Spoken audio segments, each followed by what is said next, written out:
Yes. Yes. Welcome, everyone. Cannabis News. I'm your host, Joe Klare. It's March 6th, 2019. It's presented, as always, the show that is by the Marijuana Times. Check us out at marijuanatimes.org. Click the video tab there to find more about the show. Today, if you can't tell, I'm in the, I guess I'm in the middle of being quite under the weather. It started about 18 hours ago. It's been it's been a long 18 hours. Suffice it to say, but anyway, cannabis news does not stop, and neither do I, unless of course I've lost my voice.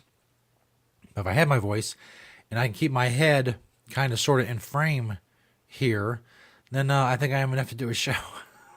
I think really the rest will take care of itself. Today, we're talking about an article I wrote at marijuanatimes.org about the argument from prohibitionists that we quote-unquote shouldn't legalize another drug when talking about marijuana. Also, the New York cannabis industry is fighting for legalization. We'll take out an ad that is running up there.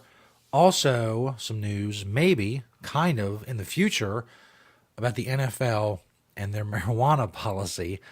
All of that is coming up. But first, of course, cannabis news is brought to you by NatureSide, nature-side.com, and their organic, all-natural pesticides. Make sure you go check them out. If you are growing in a state where it is legal, don't use harmful pesticides, you want to grow safe and poison-free, you can do these things with NatureSide, nature-side.com. Don't use banned pesticides. Use NatureSide. You don't want to put harmful chemicals in things that people are ingesting in any case. I don't know how many times I have to say that, but I've said it a lot, and I will continue to do so. As promised about a minute ago, this first story from marijuanatimes.org, the we shouldn't legalize another drug argument. Of course, you can check it out at marijuanatimes.org, and it is linked in the description of this video, as are all stories that I talk about. Basically, I talk about this idea. It's been brought up before by people like Governor LePage in Maine and Governor Sununu in New Hampshire. This argument that, well, we already had these other dangerous drugs like, tobacco and alcohol and such, and prescription drugs. We don't need to add another dangerous drug to that list. When they say dangerous drug, of course, we're talking about marijuana, trying to link marijuana in your mind with dangerous legal things. It kind of undercuts an argument that legalizers use. We've been saying for years that, well, you have all these more dangerous things that are legal, and they're kind of taking that and saying, well, yeah, they are dangerous, and they are legal. We don't need another dangerous drug. Again, trying to link marijuana with things like tobacco and alcohol. And as of late, they're trying to link marijuana with the opioid crisis, claiming that legalized marijuana will make the opioid crisis worse. As I point out in the article, all evidence on that score is to the contrary. Many, many studies at this point and a lot of data has shown that states with medical marijuana programs, especially states with decent dispensary systems, have seen lower Medicare costs for opioid prescriptions. They've seen less overdose, lowering of overdose deaths for opioid prescriptions. But as I point out, even if that weren't the case, even if it was shown that marijuana makes the opioid crisis worse, which there is zero evidence to back that, that's not a reason to keep marijuana illegal. If anything, it speaks to a reason to keep marijuana legal and regulated and available for medicine as prescribed by doctors instead of, as opposed to some guy who brought it to your house or some guy whose basement you went to and bought it from him. The prohibitionists, they don't have a lot left. They really don't. They got a few talking points. One is we talked about last week, marijuana leads to violence. That's one of their favorites they're trying to hang on to, which is ridiculous. The gateway theory, still hanging on to that. The legalization will make the opioid crisis worse. That's kind of new because they've latched on to the opioid crisis as their fear-mongering tentpole, if you will, if that's a phrase, their fear-mongering tentpole. If it's not a phrase, well, it is now. Fear-mongering tentpole. I just created it in my I don't know what to call this, my flu haze. I don't know if it's the flu. It feels like the flu. I will say that, but I haven't been officially diagnosed. I've been self-medicating, and I'm not talking about that self-medicating. I'm talking about just tons of the really alcohol-filled cough medicine, NyQuil type stuff. A lot of that. and maybe some other self-medicating as well. Don't bother me. Don't bother me. I'm here doing the show. I'm here for you. I'm doing my best. Stop asking me so many questions. This next story from the New York Daily News. New York cannabis industry jonesing to get pot legalized. So dumb. Before state gets left out of smoking circle. Nice. A double in the headline. Jonesing and smoking circle. Way to go, Daily News. Your Pulitzer is in the mail. In any case, their point is a coalition of medical marijuana companies have launched a campaign warning that time is of the essence if Empire State lawmakers are serious about reaping the full benefits of legal reefer, as the Daily News calls it, a TV spot. Sponsored by the New York Medical Cannabis Industry Association, touts the tax benefits of allowing adults to toke up and cautions that, quote, Albany needs to take action before we lose out.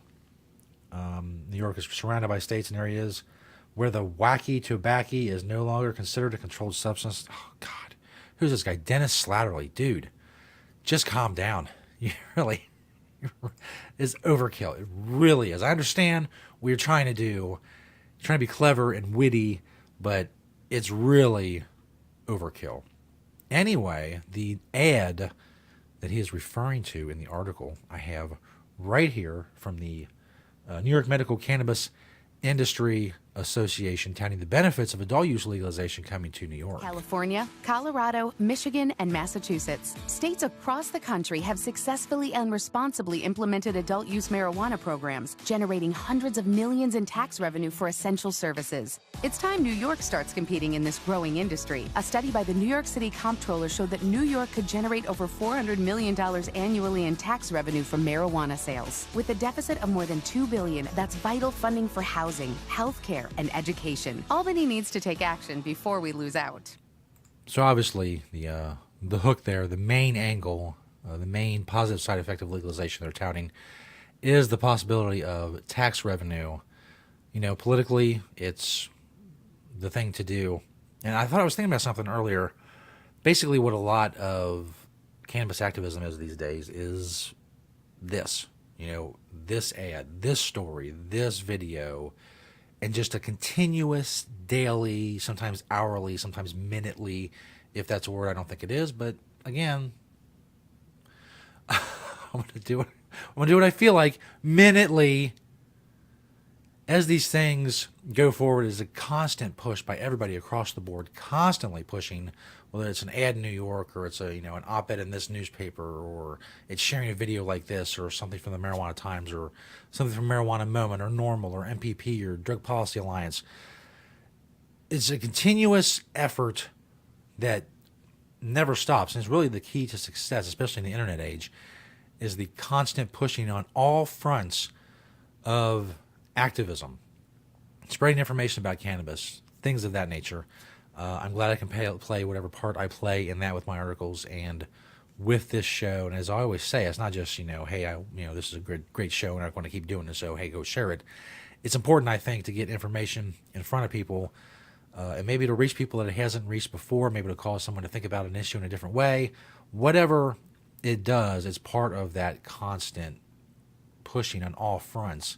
That is what's going to bring about whatever semblance of marijuana legalization we have in the future. This last story from WKYC.com. They're talking about a report from Pro Football Talk.